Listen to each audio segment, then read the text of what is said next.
Let's take a look at how to attach a Google Doc to an email. So the first thing I'm going to do is I'm going to open up an email.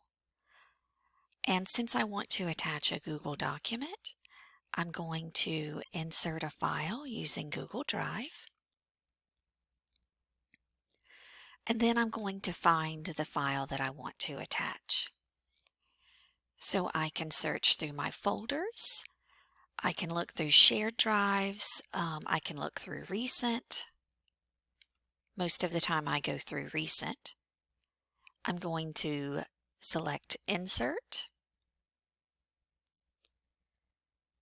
and then I am going to hit Send.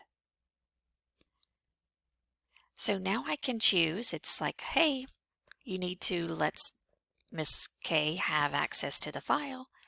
So I can choose View, that's if I only want you to look at it.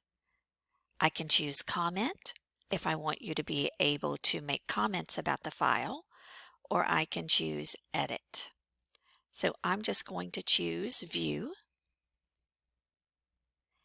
and Send. And now you have access. And that's all there is to it.